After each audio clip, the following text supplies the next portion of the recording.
All right, we're back. Friday afternoon. Nothing better to be doing on a Friday afternoon in a lockdown.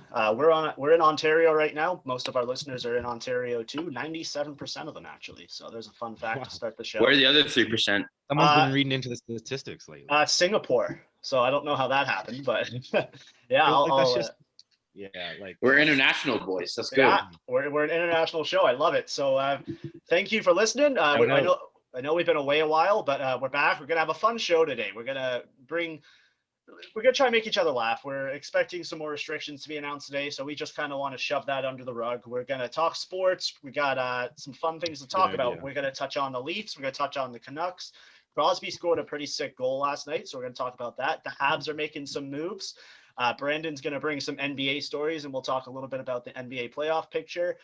There seems to be a huge trend in the world right now with trading cards with such as NBA Top Shot, NFTs. We know Matthews just released that. And the cardboard ones. And the cardboard ones. We're going to compare, say what we prefer, just have a fun conversation about that.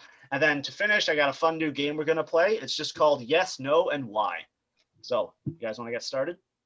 That's a very hard name to remember. I know, right? It's a very simple concept to follow, but I think we're going to love it. It's right down our alley. So I'm excited. Leafs have been making some moves. I think we should work backwards. So let's talk about last night's game because that's probably what people want to hear about. So they lose to the Winnipeg Jets last night, 5-2. Matt, you're our hockey guy. Tell us about that. Well, we're all hockey guys, but yeah. Thanks for the intro. Yep. Okay, so I don't know. I don't want to say this game was very uneventful, but going in, you kind of had negative thoughts. No Nylander, no Matthews, and we just kind of got overwhelmed, to be honest with you. You saw Marner having the puck on his stick for literally the whole game. That caused one of the goals by Ehlers. And I don't know. I just think it was a whole miscommunication throughout our whole team throughout the whole night. Like, we just seemed a little too slow. And I'm not getting worried, but we've dropped a few games now, and it's just a trend that you don't want to see continue, I guess. Yeah. Let me go off because I want to say something that I even forgot to mention. I haven't even started talking yet, but I feel like it's important to mention is that Campbell got pulled so early into the game, right? And so that pulls Cold Riddick, if you will, into the game, which I don't know how that assisted him coming off. Was it a back-to-back, right? Or 2 nights ago he played? Yeah, it was 3 and 4. Brandon, when you've wrapped up your thought, I think I got a little bit of coaching insight into why Campbell was pulled. Yeah, no, but it was a tough loss for sure last night, especially because it's one of the juggernauts of both of the Canadian conference, if you will. So for the Leafs, you want to take some positives out of it, but I'd say for the Leafs, positives are yet to come, right? Nylander and Foligno and some of the guys that are yet to be even inserted into the lineup. And personally, Matthews wasn't playing, so obviously I felt like there was a 5-on-3. They took a timeout there early on. They had a 5-on-3. And they had a bunch of other chances on the power play where I know if that puck went through Matthews, there's a higher chance that that's going in. Sorry, we got breaking news. We were going to get to this in a little bit, but it just broke through on my phone as I was putting it on Do Not Disturb. Leafs Canucks game on Saturday has officially been postponed to Sunday, so they won't play Saturday, Monday. They'll play Sunday, Tuesday. Oh wow, that's such a big pushback. I thought they were delaying their season for a couple more days than that. No, that's not. So sorry, keep going there. That just came through on my phone. That's exciting. That was pretty much wrapped it up. I was just talking about the importance of how Matthews could have controlled that game, I'd say, honestly. With the rant he's been on, with the run he's been on. Yeah. It's hard, but at least hopefully this keeps him healthy throughout the long run. Right. I mean, there were a couple storylines going into this game, and all of them were kind of irrelevant after the game finished, because going in, we were thinking about, okay, is Nick at the beginning of the day, I was thinking, is Robertson going to play? What's going on with this whole COVID situation? Because he was placed on the COVID protocol list because of the Marlies, and he was with the Marlies, and that was kind of scary, right? Because he had been with the team for a game. He'd played against Montreal, he'd been with Calgary. Did he play against Montreal and Calgary, or just one of them? Yeah, he played both of them. Okay, that's what I thought. So that was kind of concerning because we see what happened with the Canucks. We don't want that happening with other teams so close to the playoffs. Before you go on, Josh, I want to mention that apparently there was a bunch of strains too, separate. The new strains was in the Canucks organization, which maybe is important to mention, right? Yeah, we'll get to the Canucks later and talk about the facts of that. So I did a little bit of research into the Canucks one because I don't want to misspeak about it because it's such a delicate situation. Right. But yeah, going into the game last night, I was also wondering about, when's Thornton going to start contributing again? Can Matthews keep his hot streak up? I thought Nylander was going to play last night. I was wrong about that. He needs one more negative test. Matthews didn't play, and you said you were wondering about his hot streak. Right. This was before the game. So then after the game, I'm thinking, my stories coming out are, damn, this team, they need Matthews. They need Matthews and Nylander more than I think people think they do. Campbell yanked after 3 goals in 3 minutes and 19 seconds. I don't think that was a slight on Campbell. I think it was Keefe telling his team, all right, let's go here. Also, if we're looking at it positively from another angle, it gives Keefe a chance to Keefe, Dubas, and Shanahan a chance to see what does Dave Rittich have. Because if Anderson's not I don't think it was that. It does give them a chance to look at Rittich, though, right? Because I thought Rittich played well when he went in. No, he did. But I think all three of their goals, maybe Campbell could have stopped it, but I think he wants them back. You could obviously tell, the first one was kind of weak. And then some of them were 2-on-1s, but they weren't exactly rippers. And I feel like if Campbell's on his game or playing to the level of play, we know he can. He definitely would have stopped those. I personally think. So it was kind of weak in the goaltending perspective early on. And I just think when you're the Leafs and you're playing your third game in 4 nights, letting bad goals in early, especially. And all 3 goals were in the span of 8 minutes? It was quick. So I just think it was 3 minutes, 19 seconds. Yeah, exactly. It's just so deflating to the bench. Mm-hmm. Just seeing that happen, you don't have some of your best players and that happens. And I just think the Leafs have to get more from the bottom part of their lineup. And especially guys like Engvall, Kerfoot, Thornton, Josh, you mentioned, maybe even Dermott. I think he's taken a step back. I think Dermott comes out. For Hutton? Yeah. For Sandy? Yeah. I just think, I said this a lot on the podcast, but I just fully believe it. We have so many players just on the taxi squad or whatsoever. And you even saw Robertson, getting some new bodies and you just get more juice. I know the season's short, but it is still a long season in terms of hockey, condensed schedule. So I just think we should be giving Robertson, Sandin, just guys that are playing for a purpose. Even you saw Sabrin have a fight a few nights ago. And I just feel like guys like Engvall are getting way too comfortable in the lineup. I saw Engvall bang on the ice for past them. What point have we gotten in our team where Pierre Engvall thinks he can tap on the ice? So I definitely think we should do some lineup changes. And also another thing is our special teams are so bad. You figure they would do lineup changes easily. So I'm kind of criticizing Keefe a bit, but we all talk about the power play, but the penalty kill did not help us at all. So I just think we definitely should start moving some pieces around in our lineup. No, so that's what I wanted to ask Brandon, because Brandon's played. Brandon, were you on the power play at all or no? Yeah, that was my specialty. No, sorry, I forgot you were a clap-on artist. But so when your power play was struggling, I doubt it was if you were on the point on the power play, but when your power play was struggling, what would you guys do to help? I don't know if you've been through a stretch. What are the Leafs, 1 for 39 or something like that? Question. You must have been watching. I was on the point, right? I was a forward, but they put me back on the very center spot on the diamond for the power play, which was a compliment to me. However, you're right. In the basics of it, you want to switch up. Usually the easiest person to take in and out was the guy in front of the net, right? Mm-hmm. So you have someone who's bigger or you have someone who's more skilled, right? And the thing with the Leafs is they like to do that little play where the guy starts in front of the net when the puck's up top, and then they flood it down, and then John Tavares pumps out to the slot real quick, and they have that. But if you're taking a situation where you just want pucks on net, and maybe you've just been struggling getting decent chances, so the power play just turns over to more of a quantity amount type power play. So you're just trying to get pucks on net. Maybe you're looking at a guy like Wayne Simmons in front of the net. And we even put some of our biggest defense in front of the net. Obviously you're not going to maybe do that in the NHL, but we had some of the bigger guys just sit there and plant their ass in front of the net. I think maybe it's not too much strategy, but it's just to cause a distraction. And sometimes, I think I was hearing over the broadcast last night that people are catching on to the Leafs and they know where the puck's going through, and they're getting a little bit too predictable, which I saw one big clap on the power play from a confident Galchenyuk, which I was really happy to see, right? That was nice. You hit the post. Yeah. You want to be able to because I was watching some basketball and some Luka Doncic highlights, unrelated, but in relation to what I'm about to say is that Luka, he's so good with his shot that you have to be aware of all of the aspects of his game, so you can never be too so I'm trying to think. Luka is kind of like the Toronto Maple Leafs power play. You have to have more than one. I know what you're trying to say. It's more Brandon's right. Is just as deadly as his drive to the lane, even though he's slow, because you have to guard his step back all the time. So if Matthews and Marner isn't going, you have to be able to slide it to Hyman or even Galchenyuk now.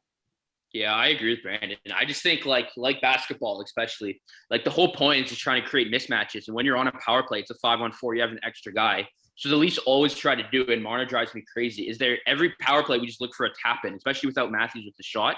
We look for a tap in. So what the Jets and everyone doing, they just clog up the middle. So we play our power play from the outside. And honestly, without Matthews, I don't think anyone has a good enough shot on their team. Maybe JT, but he's always so down near the goalie that he can't really get a shot off. Because like I said, they clog up the middle. So I just think we have to switch our power play around. I would definitely load up the top one when everyone gets back with Matthews, Marner, I was just about to ask Riley. that. Yeah, so I just think, Galchenyuk made a good play, but I just think more often than not, how do I say this? You shouldn't expect him to make a crazy play on the power play. You know what I mean? Right. So it's kind of guys playing like above their potential. And if I see Spezza, Thornton, and Muzzin on the power play one more time, I'm actually going to freak out. Like, they're good, and but like everyone just knows they're passing the puck. And like Brandon said, like even in basketball, like you can drive to the net, step back. You need more tools in your arsenal from a skills perspective. So I think Galchenyuk does do that pretty good. So I'll definitely get him some minutes there. Robertson did pretty good for a while. But I just think Heath is being so simple in the plan that you have to realize that we're playing the same teams all the time. So your small little drop passes or tap-ins doesn't work. And in the playoffs, it never works, to be honest with you. So I know we don't have the stat, but I would actually be curious to see what the Leafs power play was like in the playoffs when we played Boston and Columbus. Because I feel like against Columbus, it was terrible. That's what. Yeah, exactly. That's my point. Like when you play the same teams over again, your special teams need to change. Like not on the penalty kill because you're just playing defense, but on the power play, you can't expect Marner to do the fake slap pass. Like I feel like I've seen Marner do that 1,000 times in his Leaf career, the fake slap pass and tapping the Tavares. Like it doesn't work all the time. It works if you're playing 31 or 30 other teams. Yeah, but you can't do that 20 times. Right. So like I just thought of something. Do you think so? Let's say the Leafs do the thing and they go all the way to the Cup final. I'd go out on a limb and say that the first 2 rounds of the playoffs, their power play is pretty much rendered useless. But in round 3 and 4, in round 3 and 4, where you're playing teams you haven't seen before, might be. I think that just happened naturally though, Josh, because I think in the Cup final, conference final, your power play is more just you being clutch than it is you actually having a good system. Because like in the playoffs, like how many power plays do you get in the conference final, Stanley Cup final? Like 1 or 2 a game. Like they do not call penalties at all. Yeah. So who knows? This year's been stupid. You never know how they're going to call it. But I do it. Tendencies and past would suggest that they don't. Right? Power plays, and I hope that they gets back to that where with the Stanley Cup playoffs is called a little bit more easily, like less restricted. Right. So we touched on Matthews last night, or not Matthews being out last night. We've touched on how the young guys looked, and the new guys. The goalie situation. I got a question, okay? Matt, I'm going to ask you right now. Let's say Freddie Anderson gets into 3 games, and Brandon, you can weigh on this. Let's say Freddie gets into 3 games before the end of the year. He's got 3 wins, and he plays average to his stats. Okay? You get average Freddie Anderson back. Is he starting game 1 of the playoffs, or is he backing up Jack Campbell? What would I do or what I think they're going to do? Both, I guess. Okay, so what I do, I'd obviously give it to Freddie because I just think okay. I've seen Freddie play at an elite level, and it's kind of different. Like I feel like Campbell it's more him getting hot than it is him playing at an elite level. But like when Freddie's on, like especially like the couple years when he saves us, like I think he's top 3 goalie in the league. You could say like I think we forget how good Freddie is because of recent memory, but like 2016 Freddie. Exactly. 2016, 17, beginning of 2018. So like we've seen him play good hockey. So I just think if he comes back fully healthy, which I don't think he's been fully healthy for probably the last year. Like, so I think if he comes back fully healthy, and like you said, he wins 3 games, it's his net. But in terms of what I think it'll probably just be Campbell, just in terms of it's hard not to put the guy in who's 10-1 or 11-1 or whatever he is. So I think it's more that, especially like when you look in this playoffs, it's not like Freddie has 3 more years in his contract. It's literally play whatever goalie gives you the best chance to win in that specific moment. So yes, I think Freddie is the best goalie, and yes, I would be more comfortable with him being the best Freddie possible. But I would predict that Jack Campbell will start throughout the playoffs for the Toronto Maple Leafs. Wow. Okay, my emotions took a huge turn right there. I thought you were definitely starting with Campbell or with Anderson 100%. The way highly spoken of him. I guess you said that you'd still have Campbell start the first game, Matt. No, I think they will start Campbell. Yeah. But personally, if I see Freddie come back, like Josh said, I didn't catch that first part. Right. If I see Freddie win 3 games, I'm going with Freddie. But in terms of how the season's going, I would predict that Jack Campbell is starting goalie. I got like a couple parts and maybe even some backup to this answer. But although Freddie is our guy, he's the most I mean, argue to Josh's point, we pay him the most, right, to do this type of thing. This is his scenario, and you're right. When you look at the roster, he is your number one goalie. Right.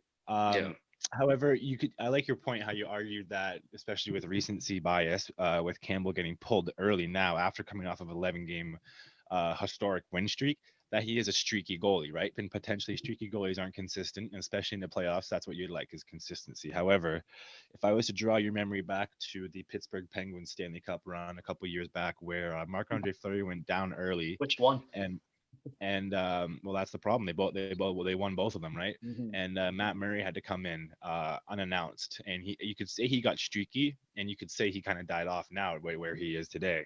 And regardless, they got it done.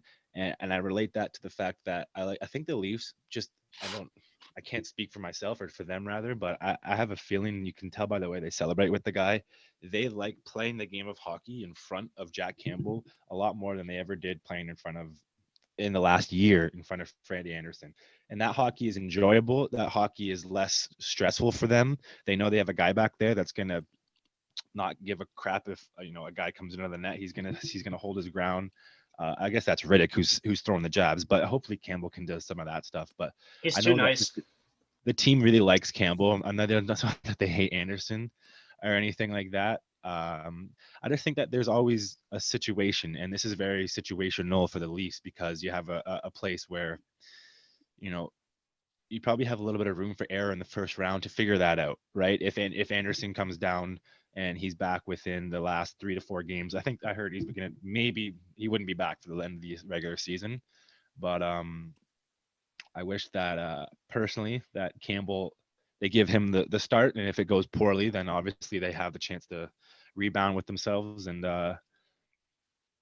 I would say that the organization might run with Campbell at the moment. And to Matt's point as well, I guess it's hard to say Anderson. I forgot how the guy played, for fuck's sakes. Right. So I guess I'll answer this next because I'm the only one left. I think it really depends if Anderson gets games in. Right now, I think this is one thing we're all forgetting. The Leafs don't have the cap room to reactivate Anderson at the moment. Freedom will find a way. They'll find a way, but right now they don't, and they're going to have to lose players off the roster if they do that. On a side note, a quick question. Before I forget, did you guys notice today Stamkos went on LTIR for 10 games, 24 days, but Kucherov practiced today with the team? That's a little suspicious, hey? I'll give him the benefit of the doubt because Stamkos is always hurt, so I'll just say he probably is actually hurt. But I like your theory of just playing a little bit of musical chairs with the cap. Yeah, And I think it's funny. I think the conversation's so funny. Like I can just picture them with the GM, the coach, and the owner being like, "Okay, Cooch, you go in, yeah, Stammer, okay, I'll come out," and then I think that's kind of funny. But with two of the top 10 players in the NHL, it's like, okay, you're hurt for a little bit, you come back in. It's kind of funny. But no, back to the Leafs goaltending situation. You okay there, Brett?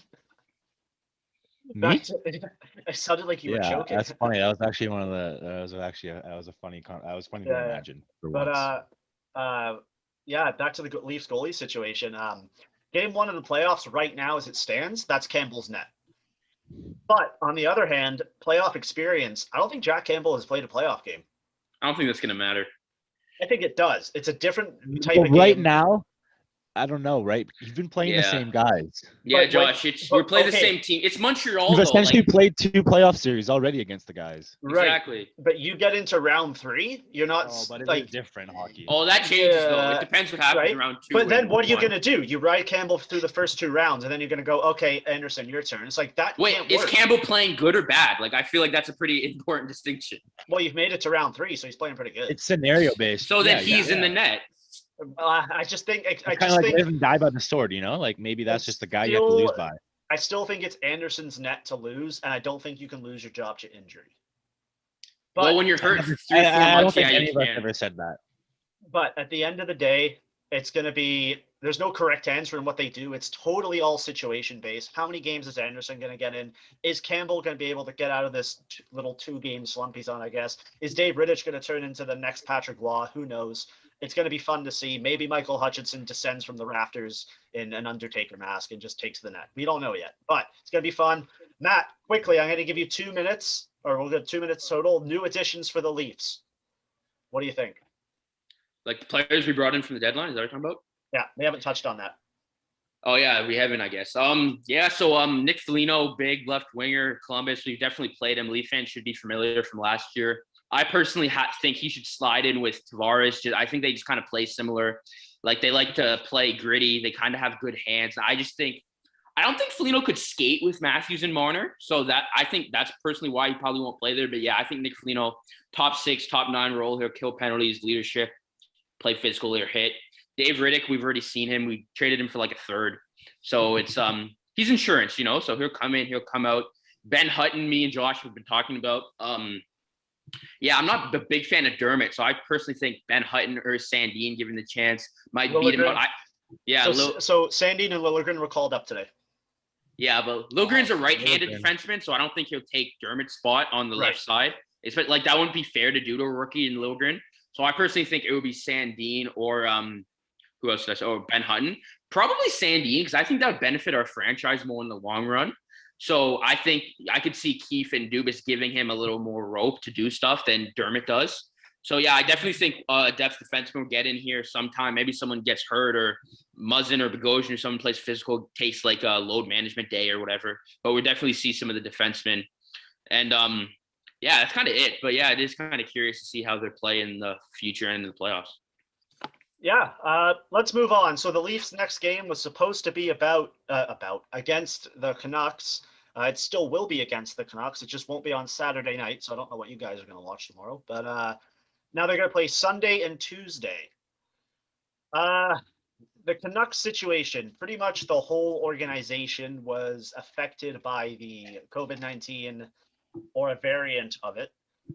Unfortunately, some of the players are actually really sick and they're still showing symptoms. The NHL announced on, was it Tuesday, Matt, that their return to play would be for Friday. So they were supposed they were supposed to play the Oilers tonight and then the Leafs on Saturday. So you're asking a team that had been affected by a respiratory virus coming off of one practice and one pregame skate to play in a back-to-back against the top 2 teams in the NHL. That's the first part of this. JT Miller came out and said that the team's not ready. He came out and said that he wasn't affected by it that much, but his lungs were dying after their first practice. There were players we know that were hooked up to an IV. There were players who were bedridden for a couple days. It's affected their families. Some players have said they don't want to come back. Should the Canucks be playing again? God, no. No, they shouldn't. If they should just go to win percentage and try to, maybe we play Ottawa in extra time and try to figure it out. But I just think it's kind of unfair, especially from the standpoint as they weren't making the playoffs. So I think that there's not really a need. And also with COVID, like JT Miller said, you could be an elite athlete and you might not have the stuff. Like Jason Tatum came out saying he has to use an inhaler because he's still suffering from COVID. Like a lot of elite athletes are not the same still. So I definitely don't think you could do this in a few days. And I just think the NHL is so stupid. Like instead of playing Saturday, okay, you play Sunday. Yeah, one day and one skate is going to make us feel so much better. Thanks, Gary. Like, come on. Thanks, Gary. That's the line of the show. We should do a thanks, Gary segment where we just thank Gary Bettman for stupid shit. That's fun. Brandon, what do you think about this? Yeah, no, let me hop in here, especially because you asked the question, should they play again? And for a Canadian team, it's so hard for me. I gotta stop speaking for the general population here, but if it's hard for me to take in the fact that could even be a possibility when the Canadian division was having some of the lowest amount of cases throughout the whole year in the NHL, and you could see the difficulties around the league in America, right, with the Dallas Stars and a couple other organizations, and you saw the toll it had, especially in the NBA. I know that Matt mentioned Tatum started to use an inhaler. I could only imagine, right? You're at the top of your game as a professional athlete, and all of a sudden your respiratory system's been affected to the degree where you're using something that you've never used before, an inhaler to help you breathe, help you perform, help you stay healthy, right? We can't necessarily relate to that because we're not at that level. I know I could probably never last a hockey game in the NHL as a fourth liner even probably. So for these guys to voice their concern, it's remarkable. It's nice to see. It's good to know that they're not just robots who play hockey and listen to Gary Bettman and will abide by anything they say. And for Canadians as well, it's an important message to know that the coronavirus is still serious and very, very deadly and can still harm anyone, especially professional athletes. So Right. hopefully this is a huge sign for the rest of the NHL to just take this a little bit more seriously. I can't Right. say maybe we haven't been, but you saw, the measures they took in the NCAA tournament where they put those cuffs around their ankles, I think, for distance measurements. Yeah, and I think the issue with that with the NHL is these guys are traveling across the It's not a country. bubble, I know. But, I'm yeah. just saying, but I'm just trying to go into those circumstances. Right. So I got 2 points here. The second one we can all, Matt, you can jump in on this one too. Brendan, in our PR class, we talk about the importance. I think it was a couple weeks ago. We talked about the importance between the league and the PA. And it seems like there was absolutely no communication between the NHL and the NHLPA in this situation because the Canucks had voiced their It displeasure. looked like it came right from the Canucks. Right, exactly. There was no communication between anybody. So I think. So what does that say though about oh, sorry, you have something to say. Yeah, well, yeah, because that's what the NHLPA is there for, right? It's the Players Association. They're there to help and protect the players in suspensions, contract disputes, all that stuff. If they had voiced their displeasure to the PA, and I think they would have, but it sounds like the NHL released this decision without actually consulting with the Canucks. Am I the only one who thinks that's odd, or you don't know if that's true necessarily? I think it might. I don't know, more, but that's like the perception I'm getting. It might be more just like maybe they're skate every day and maybe they'll be ready for there. But I feel, no offense to the NHL, but I feel like a lot of people in their head office have not been professional athletes, and even if they were professional athletes, they haven't been professional athletes during COVID. So I don't think they can really understand in terms of what your body is going through. And also, correct me if I'm wrong, but I think they had to shut down the practice facility again, like recency. So like on Monday, yeah. So like their skating and not skating and then working out, not working out is so unbalanced that it's not really fair to say play Connor McDavid to Friday and Austin Matthews to Saturday. But if they had it like maybe toss him. That's what the NHL wanted. Like fuck. Like I don't think that's like the smart decision. Like toss him a back-to-back against the Sens. Like for God's sakes. Exactly. Or like even like I don't understand why they couldn't play like an inter scrimmage game. You know what I mean? Like you're just so that's something you do in a practice, right? Well, no, but like how like the NHL what was it called? Like before the season there's no exhibition games, but on every local market they put on TV their scrimmages. Yeah. That was like an NHL actual scrimmage. Like their NHL sent refs in to do it and all. So like do something like more official than just a practice scrimmage. Put it on TV, and I'm pretty sure everybody who has some smarts can be like, okay, Pedersen's skating really slow, or okay, this guy, like, you know what I mean? Like, I feel like the product wouldn't even be worth it to be on the ice because they physically can't do it. They mentally don't want to do it. So I don't understand why we're forcing them to do something that they physically probably cannot do. Right. At the highest level. Yeah. So let's wrap this up a little bit. It's going to be a shame. I mean, the Canucks, they were probably out of the playoffs anyway. I think they had a 1.6% chance of making it.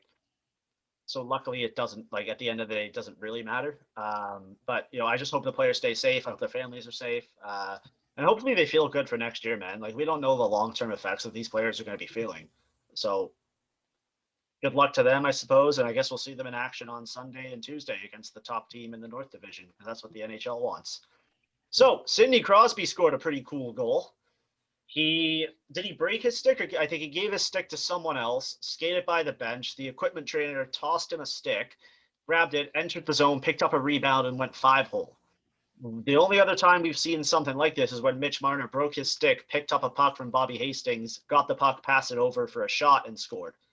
And the assist scored. So the Crosby goal, what reaction did you have to that? Because that's a pretty cool thing to happen. And yeah, I don't know if I sent you over Instagram or Twitter, but I just saw the bench reaction to the equipment manager, and that was probably the greatest thing of the whole goal that I saw. It hit me first like just a regular type of this, not regular in the fact that the puck went in and the guy was so ready, but you've been seeing like equipment managers be ready at the helm for the sticks to come, right? Maybe not, and it might not be for a goal or a breakaway, but the sticks are usually ready and they're usually pretty on top of that part of their job. They're very fast. The special one about this is the fact that I guess he was in the right place, obviously at the right time. And I don't think anyone behind him, when you look at the video on the bench, knew that he needed a stick because none of the players had their sticks out. And right. The equipment manager is the only guy with the stick out leaning over there. And I'd say about 50% of the bench, maybe even 60, stood up and gave the equipment manager a group hug. And so that was a great thing to see. And I think that's what hockey's all about, is because those are the unsung heroes. And when you get to professional level hockey, that quickness that would never happen at junior or even amateur levels, your buddy couldn't be passing you a stick. You'd be drinking his beer before you even knew you broke your stick. Yeah. So that was really fun to watch. No, that's funny you bring that up, Brandon, because I broke my stick in a men's league game. So I went to the bench to get another one. I had a backup. And I think I had about a 45-second conversation at the bench trying to show the guys what my other stick was. Like, fuck, I should have just changed. Yeah, I have a funny minor hockey league story too. So this wasn't me. I was sitting down. I was on the ice for too long, probably like my 2-minute shifts. Josh, you know what I do. So I'm sitting there wheezing, and I see one of my teammates needs a stick, and he's yelling, "Stick, stick, stick." He's a righty, and I'm a lefty, but I'm not thinking. So I pick up my left-handed stick, chuck it at him, and he played 20 seconds with the left-handed stick on the right side. Yeah. And let's just say we lost that game 7-0. So yeah. I think there was more of an issue than the wrong-handed stick in that game. No, but I'm saying the game was so bad that it got to the point where I'm chucking sticks on the ice at my teammate after I had a 2-minute shift. So just imagine how bad things were already going, and the coach was laughing. I don't know, and he was an odd guy too. So, anyways, we can move on. But I just think it's kind of funny. Yeah, I just thought it was cool, and I think equipment managers are kind of the unsung. Shout out to that guy, equipment manager of the year. That should be an award. That should be. It could be up on the rise. Yeah, that could be. No, it actually should. Yeah. Did you guys know?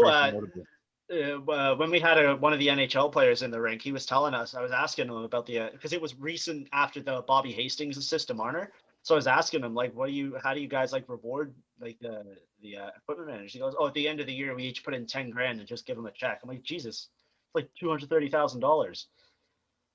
It probably split though amongst the whole equipment staff room. Not one guy gets that whole check. Maybe, but still, that's quite a nice. Yeah, no, hey, that's great. Yeah, I've heard stories. Yeah, they do. When a guy gets a new contract or signing bonus, they take out the just the staff to a nice restaurant and stuff. So yeah, it's a pretty good gig, to be honest with you. Oh, it'd be fun. Bobby's been there for what? Yeah, I went to high school with his kids. I thought you went to high school with him. I'm like, what? No, that's good. It's children. They're balling. They got bread, bro. They got money. They're balling. Yeah, I know. He's been doing it how long? 20 years? Do you know? He's been there for a while. He gets 2001. Right. Yeah, we'll come back next show with a guaranteed research on that one. Yeah, for sure. Brandon, what are you drinking? I've been enjoying some cold coffee this day. Wasn't he just called up to the Habs? One of your favorite players, Josh. I fucking hate that guy. Cole Caulfield has been called up. Otherwise known as cold coffee or warm brew. Kobe Baker Award winner. Cold Coffee has been called up to the Montreal Canadiens today. Matt, what can you tell us about Cole Caulfield? Well, yeah, I think the name kind of speaks for himself. This guy's a stud. And he's a stud. You think he's bad? Josh doesn't like him. Oh, so sorry. Yeah, so he said sorry. Don't say sorry. It's not jeopardizing. He won the Hobey Baker this year, which is college player of the year. Vesey, right? So that's a Heisman. Yeah, but Jimmy Vesey was 23 and Coffey won it at 19. Okay. Oh yeah. Is the Hobey very different. Is the Hobey Baker fan voted? It's a fan vote? No, I think it's coach voted. So your peers, coach. I don't think it's player. I think it is coach. But so it's the hockey equivalent of Heisman. It is a big deal. I'll look it up. Especially when you see younger players win it, because the league in NCAA, there are 23, 24-year-olds. But I think the last person to win it near Caulfield's age was Jack Eichel. So that's pretty good company. And he played kind of on a weaker Wisconsin team. It was kind of him, Dylan Holloway, and a few other guys. Turcotte left last year. He was a prospect for the Kings. So yeah, Caulfield, he had an excellent year. He got a gold medal at the World Juniors. So every single one of his goals, he practically achieved. So Montreal was we're going to start him in the AHL for some unknown reason. He destroyed the Yeah, go ahead. The Hobey Baker was fan voted. You sure? Yeah, so it's not a real award. It's still a real award. It was fan voting this year. I can literally vote right now for Dylan Holloway or Shane Pinto. Dude, that might just be like a blog you're on. I don't think it's actually fan voted. No, I'm on hobiebaker.com/vote. Really? Yeah. It's always been like that? I don't know. I doubt it. When voting for the Hobie Baker Award, please make sure to keep in mind the Maybe that's like a part of the vote. Like it's like Maybe, 50. yeah. They take in 50% of fan votes and Josh, it doesn't 50% matter. of, You're like, the best player in the NCAA. Like, who No, cares? it's not. Dylan Holloway was this year. He won the Hobie Baker Cole Caulfield won the Hobie Baker. a couple of years ago. Dylan Holloway won it this year. No, Cole Caulfield won the Hobie Baker this year. Okay, well then this website's lying to me because it said Dylan Holloway won. I told you not to go. It doesn't matter. Anyway, so Josh is doing, I don't know what he's doing, but the point is Cole Caulfield's a pretty good player and he'll definitely boost Montreal. And I don't know, it's a pretty good weapon to come in the playoffs. You get him for nothing. It's pretty good. But my question for you is, what do you think that Marc Bergevin is drinking to think that this guy's going to help them into a playoff push? Well, it's not necessarily how good he is, it's how bad Montreal is. Like, I kind of think Cole Caulfield's gonna beat out like you know what I'm trying to say? Like, he's gonna beat out a lot of the players they already have. So I definitely see him being on the power play. He probably already has the best shot amongst forwards, maybe not better than Weber, but like, so I definitely think he will contribute. Is he better than Nick Robertson?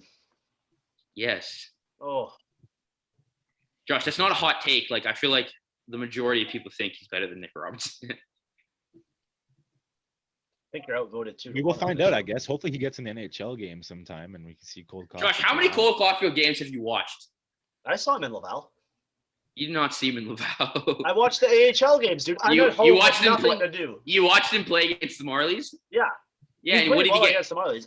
He scored 2 and 1. Yeah, he was good. I just don't think he was phenomenal. And I think Habs fans are delusional and I think this guy's the next Wayne Gretzky. Well, I mean, like, I don't like. He'll be a core player for them moving forward, so I understand why they're excited. Yes, so therefore he's a pretty good boost on their NHL roster. I don't understand why you're freaking out.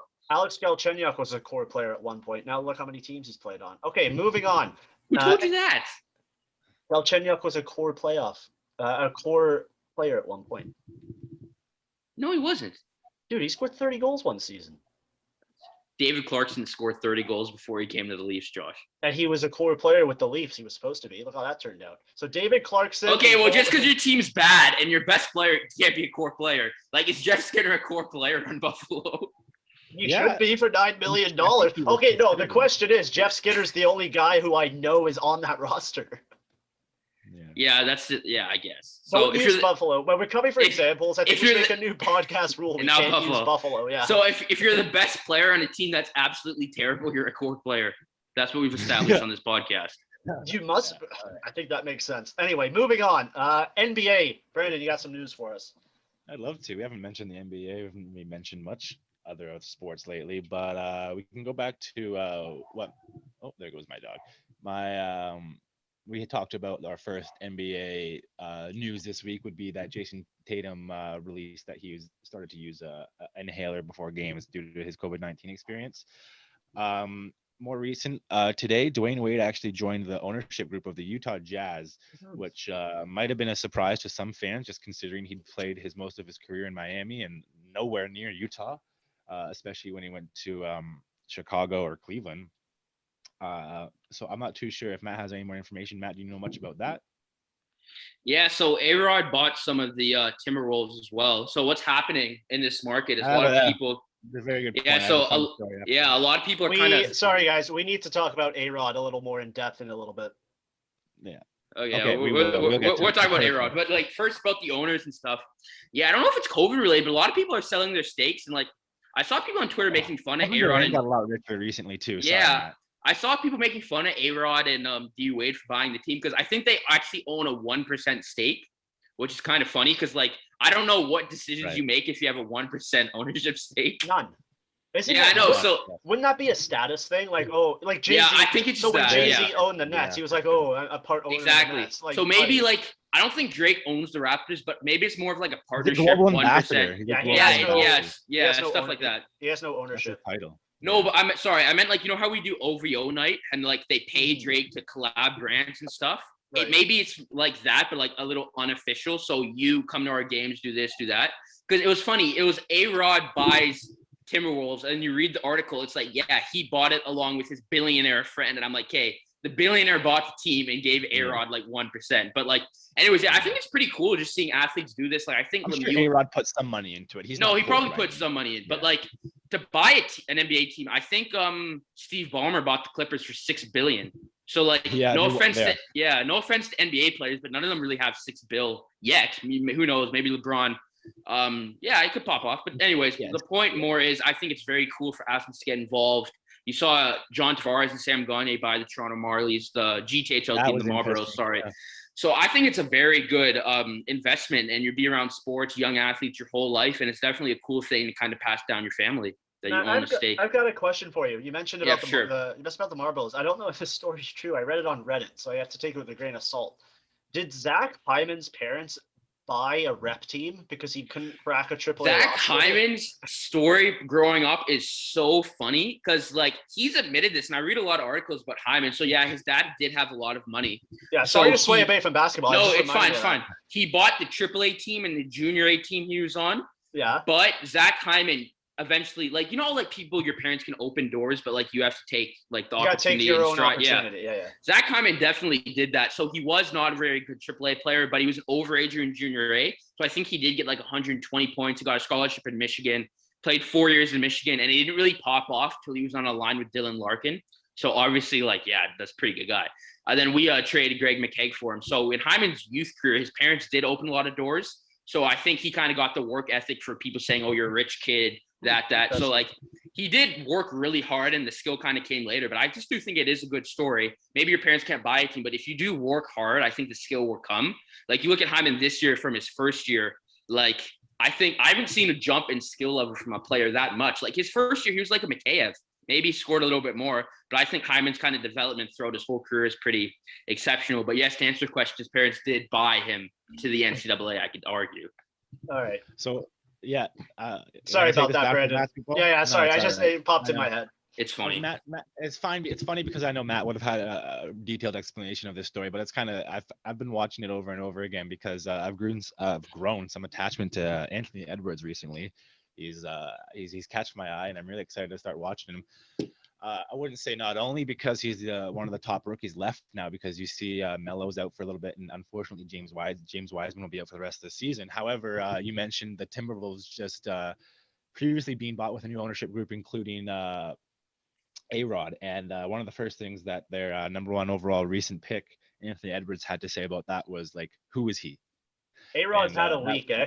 That made he's had a tough week. That was, we'll get into that in a second because I know you want to talk about that, and then we'll get away from this topic. But as an Anthony Edwards fan at the moment, I believe that someone said that he really showed his age then. And I don't disagree with him, but if I saw an interview that he said he could do any sport and he was really athletic, but he's an odd person. He's an odd kid. If you don't know about A-Rod, I don't know how like ingrained in the sport culture. Like that's A-Rod. You don't necessarily have to know baseball to know A-Rod, but exactly. A-Rod's also had a tough week outside of sports. So let's hear about it. So our celebrity gossip segment. I just think like when you look at like people's business portfolios, like owning or being a part of an NBA team, that should be like the best week of your life. Like, I don't know, he probably tripled his net worth. Like, it's pretty good. But sadly, him and J-Lo did break up. That is very sad. So A-Rod's lonely. And he put on his Instagram story, he was videotaping his house. It wasn't Marvin's Room by Drake, but it was a really sad song. It was close. And he was putting the pictures of him and J-Lo on the video with the sad song. And he was messed up. He must have been messed up bad that night. And he tagged J-Lo. Yeah, like, and like, apparently, like, she doesn't give the ring back, which I kind of understand. So, like when you see her outside, she still has the $1.6 million ring. That's definitely a fucking 1.6 milli. So, I think if I'm A-Rod, like, and like, I don't know, I feel like, no offense to A-Rod, but like he's from Miami, he played for the Yankees, and now you're going to Minnesota. So I feel like, in terms of just life, like, I think that's brutal, especially when the number one draft pick of your newest franchise doesn't even know who you are. Like he ain't. I hate to break it to you, he ain't living in Minnesota. No, but the whole point of buying a sports team is you're there. You do stuff. He'll be working from home. No shit. No, but Josh, you know what I'm trying to say? Like, it's more fun if we bought the Leafs, or you're from blah, blah, blah, and you do it with your hometown. So, like, Right. yeah, you own 1%. You're never going to live there. Your fiance just bounced, and your number one employee doesn't know who you are. Like, so it was tough week for Aaron. It was a tough week for Aaron. Let me finish off the NBA, and then we can talk about some other outside sports. Josh, I know you want to bring it in a nice segment after this, but sorry, I'm just laughing about NBA news is that our guy from Canada, man, he went down. Jamal Murray, he suffered an injury. I don't know if his one of the CLs in his knee. Unfortunately, he'll be out for the rest of the season, and that's a big dent to the Western Conference actually in the NBA, because the Denver Nuggets were on a tear, and Nikola Jokic is the MVP candidate. So who knows how that's going to affect their season. Matt, do you think that's a big halt, and do you think that there's a new contender? Like, do you think that there's a new team that could take that spot? Yeah, it is especially kind of in the sad. West, like Phoenix Suns even. Yeah, there's a lot of dogs in the West, but yeah, I think they're done. I just kind of look at it from last He's year. The guy for that team. Yeah, he was the guy. He dropped like 50 in the playoffs. Him and Donovan Mitchell had that battle. So yeah, I think they're done. And like, it's kind of funny how everything works out, but like the Suns have dropped some games. No one's really afraid of Utah because, no offense to Rudy Gobert, but like he gets sensitive in big moments, I would say. Man, like, why are people still supporting Rudy Gobert? Like, I almost because the COVID thing. But he's the reason I'm still in lockdown. You really think it just wouldn't have happened if he did that, eh? Like, it just wouldn't have happened. No, it's his fault. It kind of is his fault. This guy was such a turd. Like, he's touching all the mics, and he's like, that was a tough day that was a really tough day. That was a really tough day to be an NBA fan. And it's another tough day to be a Brooklyn Net fan, because your chances at a championship took a little bit of a hit, because one of the Hall of Fame members that just joined your team, LaMarcus Aldridge, actually has retired. So that just happened very suddenly. And apparently it was a regular heartbeat he actually felt during the game. The most recent game he played before he retired, which is, I would like to say, rest peacefully. Like, don't rest in peace. Like, please peacefully rest, LaMarcus, and prayers to you, and that I hope that everything is okay with your heart, and that you don't need to rest in peace anytime soon. Yeah, this has been a tough month or year for the NBA. Like, there's been a lot of injuries because of the schedule. Kyrie goes on like breaks, which respect to Kyrie, but he goes on breaks. Don't get me started on Kyrie. Yeah, here, that Kevin Durant wants to fight Michael Rappaport. Like, I just think, I just think, I don't know what's in the NBA. I think it's getting to a point where they just make too much money. They're too young, and I could not imagine being like, what are you guys? Like, your age, you're eligible for a max contract. Could you imagine getting $190 million? like, I just think it's insane. Like, I think like. If I was a top NBA player, like I'm 24, Matt. What could I get in an NBA if I was a top player? 190 million. You're eligible for that. 5 years, 190. I'd be off my fucking rocker, dude. Like exactly. Like the NBA is so fun because it's not even what happens on the court. It's everything off the court that happens that translate. Like James Harden just like goes to strip clubs randomly during road trips. The guy put on a fat suit to get traded. Like that's this crazy. Guy doesn't care. Like it's so entertaining just to watch it from like a human perspective. Like people yell at each other on the court. Like I just think it's so much fun. And like Brandon said, it's fun to follow. But in terms of the injuries, it does kind of suck seeing stars get hurt. Like just throughout sports, kind of just because of COVID condensed schedules. LeBron and AD will be back soon, so it'll get better. Yeah. But yeah, I just want everyone to be healthy, and I can't wait for COVID to be behind us, the condensed schedules. So yeah, it's kind of sad, but at the same time, I think we're seeing light at the end of the tunnel.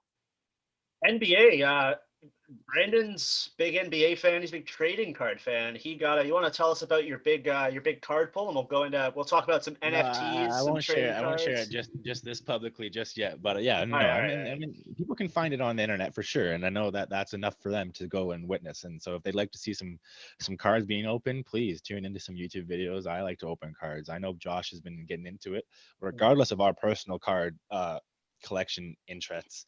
It's booming around the world, and and there's different formats of it. So I think it's important we touch on all three formats. Josh mentioned NBA Top Shot. Top Shot's a big form of this NFT situation where you can collect and open packs, a limited amount from virtual moments, right? And we just learned that in the hockey world, Austin Matthews is going to release some of his own moments and become a part of this world. And I don't know, Josh kind of teed up a segment, so I'm curious to see what you're going to pose right here for me. Yeah, I just think, is this the way? I personally, I don't get the whole NFT thing. I'd rather have a physical product. right? I'd like to know if Matt could explain it. Yeah, because I Yeah, know. so I know a what lot it of people have is. been explaining it. I It's don't know really what it is. Yeah. it's literally, Josh, what you said. It's just a digital picture. And So it's people kind are of paying thousands of dollars for them. It's a moment. It's a moment. It's a I video read it. moment. I But read an they're- article. So they're one of one, right? Yes. No. Okay. Well, The rare ones are. The majority of the ones you really want are. But It could Brandon's be, right. There it's could be just like- only just 50 like copies cards. of this Yeah, valuable one. it's Yeah, just exactly. like cards, Josh. So it is like cards. So a funny thing is, like, I think of like LeBron, maybe like Gretzky, just like the top-notch people and athletes. Theirs are going crazy. Jake Paul had a moment that sold. Jake One of the Paul Paul had brothers, one, yeah. the knockout moment on Nate Robertson sold for like 10 million or $1 million. Exactly. But the thing is, like, I don't know how much money you actually get from it, because I do know some people donate to charity. But like, I saw like I saw like Instagram models doing it, and I saw that going viral on Instagram. Yeah. So like, you could literally get a picture of just a person, Josh. Like, we could make one. Like, it's kind of insanity. And I was reading an article on Forbes saying it's realistic in 15 years, if it keeps going like this, someone will be a billionaire just by trading these NFTs. Right. Like, there's actually a market for it. Like, it's kind of crazy, Josh. Yeah. I already know what our first NFT would be, because no one's ever seen it. It would be your Dustin Johnson comments around Paulina Gretzky. Could you imagine? That would sell for $100 billion. Yeah, Dustin Johnson's a very lucky man. Keep going, Matt. So it is kind of cool, but I just think of in terms of like I saw some people talking about like that. I don't want to say they don't have money, but like, you're not going to spend $2,000. Like, some people bought like one for like $40, but the next day it's like $24. So like, I personally, just from finance and business wise, I would not recommend people buying these. I honestly wouldn't, because it is more likely that they go down. Like, you need a lot of money to do good. Like, if I buy 150,000 one of LeBron right now, obviously in 10 years I could get it for $2 million. But like Brandon said, there's only 50 of them in the world. So it's not realistic for someone our age to buy something for $500 and it blows up.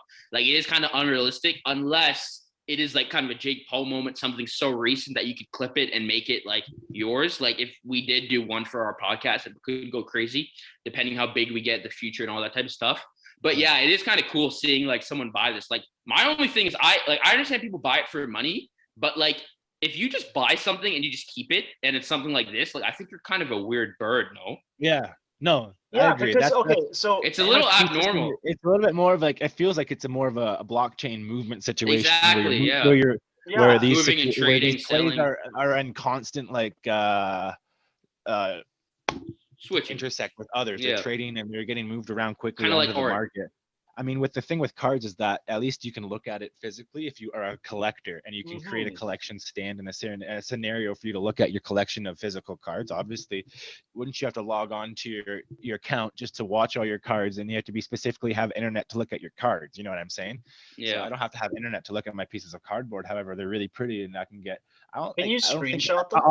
An autograph, or I have no idea. A piece of memorabilia. You know what I mean? Like, you can't get a virtual autograph. It's not really that important. I can get any virtual autograph or a virtual piece of fabric. Like, I get game worn fabric or game used autographs from some type of things. And I know Josh said I had a big pull, but if Josh wants to mention his hockey card pull over the weekend, sure. So I've Brandon kind of got me back. I used to collect hockey cards. I'm not. I know you did as a kid, but I didn't really understand the value of them as a kid. I would just go to like Toys R Us and grab the $12 pack. But come to me with your card questions if you're a listener. Hopefully this puts us back on the map here. We've been out for a while, so I want some people with cards to hit us up. Right, but so he kind of got me into it. And the first day we went card shopping, I didn't realize it, but the Hobby 2 box dropped, the Hobby Series 2 box, and Brandon was like, "Yeah, that's new today," and I was like, "All right, I'll pick it up." So I bought that. That day was the day that came out. Yeah. Yeah, I've been hooked since then. And in my second most recent box, I pulled a Tim Stützle Young Guns canvas card. Very nice card. It was a pretty cool feeling. I had no emotional attachment for it, so I traded it away. If you're familiar, it's one of the hunts. You know, it's one of the cards you hunt. Yeah, that's something pack, you want. It's a variation too. It's a little bit more short printed, if you will, of his regular rookie card. So a Young Gun is an NHL hockey player's a rookie card. That is their rookie card. It says Young Guns on it, and there's a lot of variations. It could say Young Guns in French. It could say Young Guns and have a clear background, and it could say Young Guns and have a The Winnipeg Jets have signed Adam Lowry for 5 years, $16.25 million. Thanks. Oh, wow. So crucial. You're welcome, Matt. Sorry. But no, I'm glad to have some friends, more friends get into the card system. And if Matt ever feels he goes to his basement. One last thing. I thought that was huge news. Fuck you guys. Yeah, one last thing before we play Josh's game. Adam Lowry? No, but Josh, thank you for that information. But one thing about before we play Josh's game and then we wrap up, I have a lot of signed stuff. Like I have a signed Morgan Riley draft puck. So we signed the puck and I bought it for $50. And I was just looking because all this is popping off. Like people will actually buy something like that for like $500 now. Yeah. And I think it's insane. Just something I didn't even think much of, and I bought for $50 worth that much. I've a Brodeur signed Stanley Cup puck from 03 and his hockey card. Dude, you know what? Just stay here for like 10 seconds. I'll actually go get it. It's right here. Oh, wow. Very, very. See, that's the thing, Josh. You asked me about it. I'm like, no. No, I get it. I'll tell everybody about my Stützle card because I gave it away. Okay. I don't have it anymore. But it's not I have it. the And like value of apparently what this I'm is worth like a lot. Like, look. So like you see his card, he signed it, and I got it in the plaque with the puck, and they won in 03, and it says 03. I don't know if you can see it. And they're both signed. The autograph is on the card, like it's not a sticker. No, it's on the card. You could tell like beautiful. if you're Yeah, I can tell it's huge. Exactly. That's beautiful. So I just think like something like that, like whenever I'm in a financial jam, that's hitting the market. So be on our be aware for that, boys. Wait till Brodeur. That's actually Matt's dad's item, and he's just stole it from him. No, it's actually mine. I don't remember how I got it, but it's mine. Okay, before we give away too much of our nice things here, let's move on to some stuff that's not gonna make us feel jealous of one another. Right. Wait, yeah, so Josh, your game. Yeah, I think that's the we're gonna have a little bit of fun to finish the show. So I'd like to introduce a new game. I know we have Matt's debates. That's one of my favorite segments. But if we play that every day, it's gonna lose its touch. So I think we're gonna play that one time a week. Loses its touch. And we'll play my new game, yes, no, and why. So the rules are pretty simple. I'm gonna pose a question. You have to say yes, no, and then why. Does everybody understand? I understand the rules, yes. All right. So Mitch Marner's goal where he got the stick from Bobby Hastings was better than Crosby's goal. Yes, no, or what, and why? That's a dumb question. It's a selection. Oh, I thought you were making me answer every question with all three. No. Say it again. Marner's was better than Crosby's? Yeah. Yes, no, and why? I'll say yes, just because Marner like turned around and pointed all cool like, and I think that was like was it the Kids' Day game? It was a big game, no? Like it was a big game. I don't think it was a young game. It was a Saturday. It was I don't know. It was just a big primetime game, so I'll give it to Marner. So yes. Okay. Yeah. Brandon? Yeah, I like that it was for the Leafs. Obviously, that's really nice, but just on the fact that I saw the reaction yesterday and Crosby scored the goal and the guy felt so proud of himself, I'll give it to this most recent one. Okay. That was my why. It's because he felt really proud of himself, and I've never seen the players hug a equipment coach like that. All right, I like it. So we all know the World Cup is coming to North America. Subject not answering. I'll say Marner because it was cooler for me because he's a Leaf. So say yes, no, or why? Yes, Marner's was cooler. Yes, Marner's was cooler. So the World Cup is coming to North America in 2026. Will the World Cup, and the MLS is kicking off this week as well, so this is a related question. Will the World Cup being hosted in North America make soccer a top 5 major sport? Yes, no, and why? I'll go why. Like, why does that matter? Why are you comparing to You're others? not following. No, you have to pick. I said why. No. You have to pick yes or no and then explain yourself.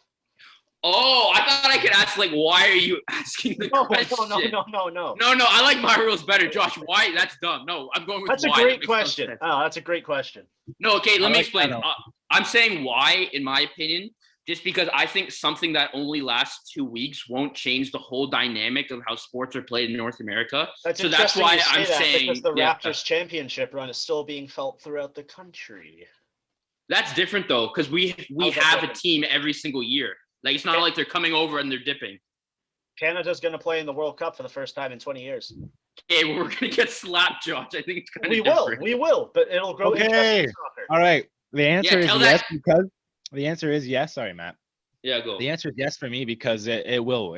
Soccer is a European thing right now, and that's where the market's coming from. So you put the biggest players in North America, and all of a sudden, boom, some people are going to pee their pants. Question: celebrity partnerships are good for. Okay. What is a celebrity partnership? What does that mean? Are you talking about like dating? Like what? Okay. No. Okay. I thought you could say it's celebrity dating good. Okay, Josh, go. Yeah. Celebrity partnerships with major league sports teams. Okay, that's better. Are good exposure for the teams and the celebrity. Okay, just say that again starting now.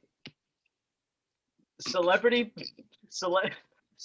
partnerships with major sports teams are good for the team and the celebrity. Yes, no, and why? I'll start. I'll go yes, just because it does get everyone a lot more exposure. You see what Drake did for Toronto. And yeah, I think it is pretty good. But like if you're the celebrity, you actually have to kind of know about the sport. Like I kind of find it funny, like if like you interview a celebrity and they're like, oh, who's your favorite Leafs player? And they say like Phil Kessel because like they really don't know and they just name something random. So like yeah, like I think like yeah, it is good partnership, but you do have to know what you're talking about.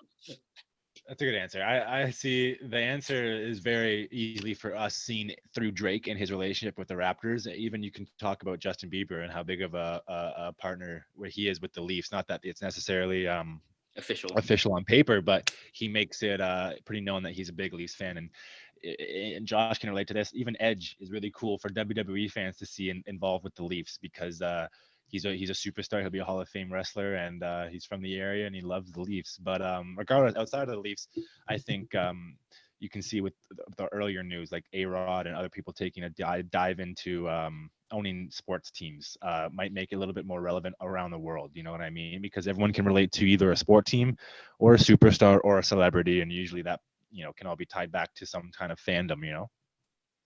I think they're stupid.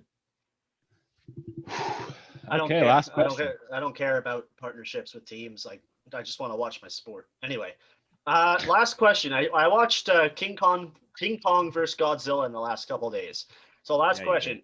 It's realistic that King Kong actually stands a goddamn chance against Godzilla in a real fight. Yeah, I'm so uneducated about this. So I'll go why. Like Josh, why are you asking this? It's kind of odd. So why? I think Godzilla's. You think Godzilla's easily Godzilla? Dude, I don't know. It's easily Godzilla, man. He's the size of a skyscraper. King Kong's like just an extra large monkey. Yeah, I don't know. It's gonna be interesting to see, especially. Well, no, I watched the movie. I know what happens. Oh fuck yeah! I guess it happened. I thought it was coming out. It came out last week. Wait, you watched it? Who won? Okay, if you don't want to hear a spoiler, skip ahead 15 seconds. I don't really give a fuck. Yeah, Josh, I don't think I care. I don't think I'm gonna watch the movie. All right, well, yeah, Godzilla kicked his ass, and then they teamed up and beat Mechagodzilla. There's two. Doesn't that defeat the whole purpose of the movie? Because it's something versus something. I was very upset. Wow. Okay, yeah. Wow. Let's wrap up. All right, Matt, sign us off. You were the MVP today, buddy. You can sign us off. Yep. So goodbye. This is actually a really good podcast. I thought we were flowing really good, boys. We'll be back either Monday or Tuesday. I'm pretty sure it's Monday, but I got to double check with the boys. So yeah, look for us. That's me and Brendan. Yep. School's ending. We're going to be throwing out a lot of content, a lot of podcasts. Yeah. Be more consistent with it. Some NFTs, everything. We're probably live stream after Leaf games. Yep. Yeah. We're just gonna. Yes. We're gonna get back. We're coming back. We're back to it, boys. So yep. Thank you for watching, and we'll see you next week. In the immortal words of the Ultimate Warrior. Just fucking stop. Oh, yeah.